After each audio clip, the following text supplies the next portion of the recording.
1 second. Let's see if we can get this right now.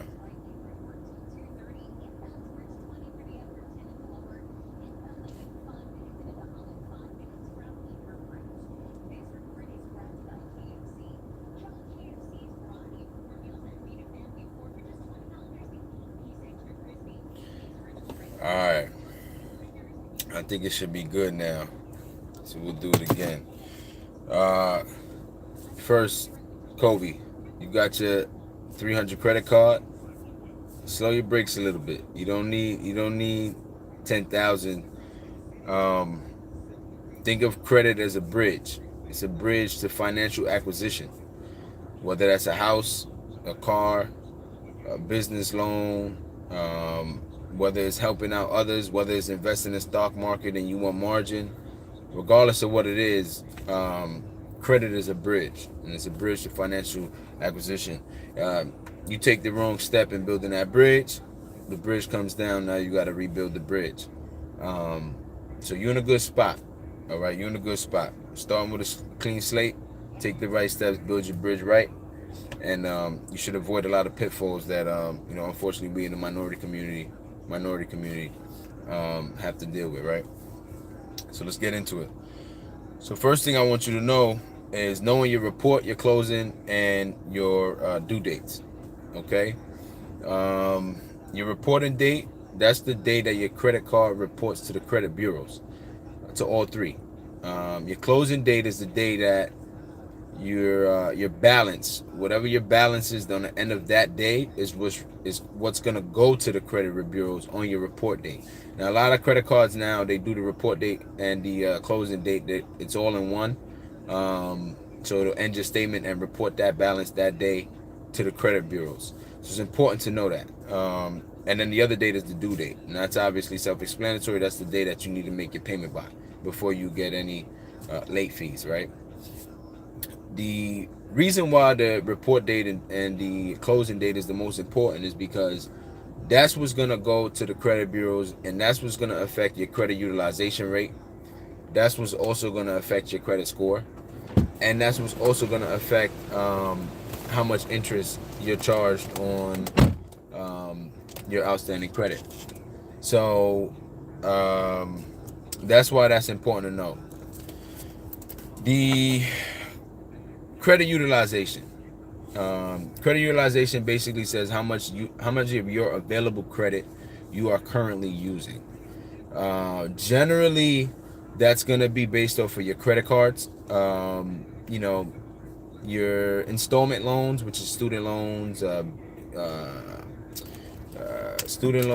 car loans. Then you have real estate investments, different things like that. That generally is not in your credit utilization. Your credit utilization is usually your card.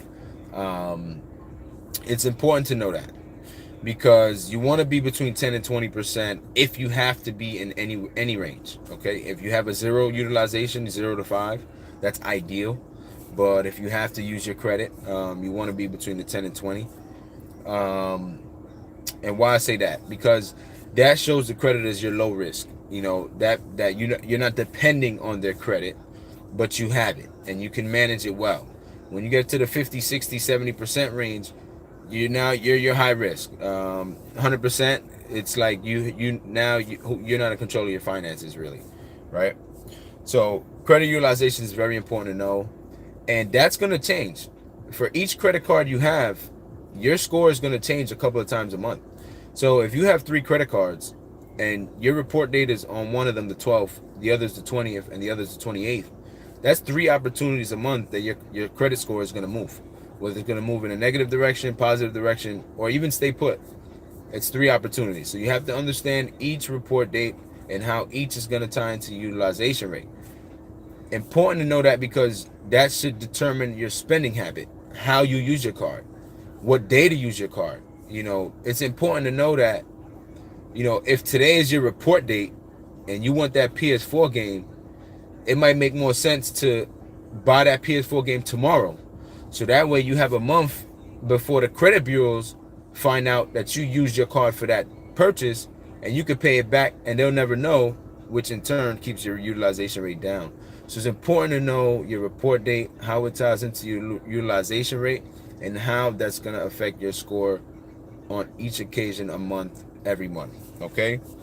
Um, Other thing to know: when you open new credit lines and when you have credit lines closed, that also moves your utilization. It could be for better or for worse. You get a new line of credit, um, it's gonna obviously drop your utilization rate.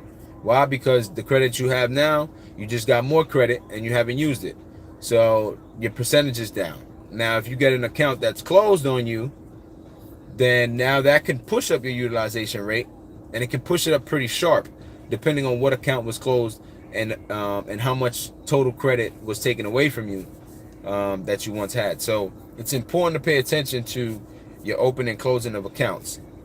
Um, Talking about opening and closing accounts, applying for credit. Each time you apply for credit, you get an inquiry on your account. Now, this is for hard inquiries. Soft inquiries like Experian, Credit Karma, which Credit Karma is not as accurate as you would think it is. Those don't really count towards your score. But applying for credit, whether that's an auto loan, a credit card, some bank loan, whatever it is, or even getting your credit ran for an apartment or a phone line or something. Each of those times will bring it down. The more inquiries you have in a short period of time basically tells a creditor that, again, you're in some kind of a situation, where you need credit, and cash isn't really handling the options for you, right?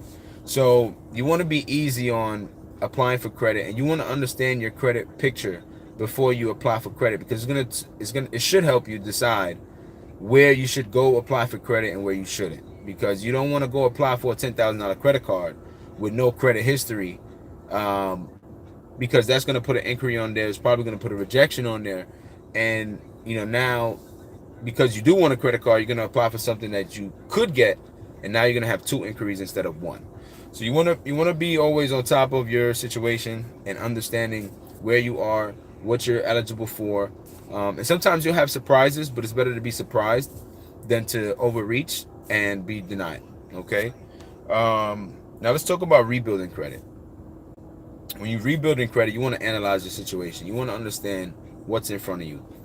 And just for Kobe too, whenever you get a negative account, so if you get an account that goes into collection, foreclosure, whatever, that's going to be a negative account on 3 bureaus. So that means if you're going to remove this off your credit, it has to be removed from 3 credit bureaus, and they're all different.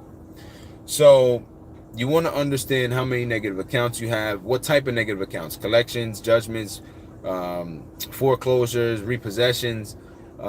You want to understand what you're dealing with, and then how to attack them. If you have credit card bills or credit cards that went into collection and now they're closed, what you want to do is see if you can call them and get a paper delete option first step.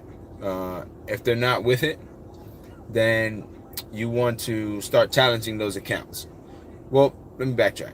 Maybe you want to consider doing something like a Lexington Law or one of those credit agencies that are reputable that can do the challenging for you. It's a monthly cost, but they save you a lot of time, and they really handle all 3 bureaus for you at the same time. Say you want to save that money, you want to do it yourself, that's fine. What you'll have to do is, for each account on each credit bureau, you'll have to write to them and challenge them. Whether you challenge them for inaccuracy, for wrong balance, whatever it is that you decide you want to challenge for, you can go on their websites and find the categories. You challenge each one. And how does this help? Well, when you challenge, they have to verify the debt. They have to provide you stuff. They have to mail you stuff. They have to do all this kind of stuff. Pay people in order to get the documents ready, right? Well, that costs them money. And if they're not getting paid from you, eventually they're going to either sell the account to somebody else who's going to have to deal with the same problem from you, or they're just going to stop reporting it and stop answering back. So that's where you get the removal through the reporting. And this is basically what these credit agencies do for you, except they have a lot of pull and a lot of work with these agencies, and plus you're paying them, so they'll get it done. That's how you want to tackle any of the stuff that's closed and in collections on your account. Utility bills and stuff, usually you can get a paper delete option. That's pretty easy. Understanding statute of limitations. Statute of limitations basically is how long do you have before a creditor can sue you for a judgment on what you owe. Typically, it's 6 years.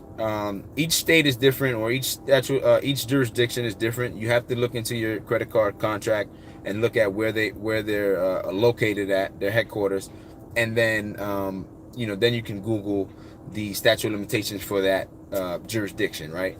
But generally, it's 6 years, and then they have 6 years to sue you, but it's a total 7 years it can stay on your credit report. You have to understand that, because you don't want to make a payment 3 years into your delinquency, and then now it restarts the clock, and now it's on your account for 10 years. Always understand the shortest amount of time you want a bad account is 7 years. However you can make it 7 years is what you want to do. You don't want to extend it. Why? Because that means it's just going to hurt you and hurt you for longer. And as we know, time is the only asset we have that we can't buy, right? So understand the statute of limitation, understanding when to make the payments on your card, understanding your report date, closing date. That should dictate, understanding that should help dictate your behavior with your credit, and also how to play the game.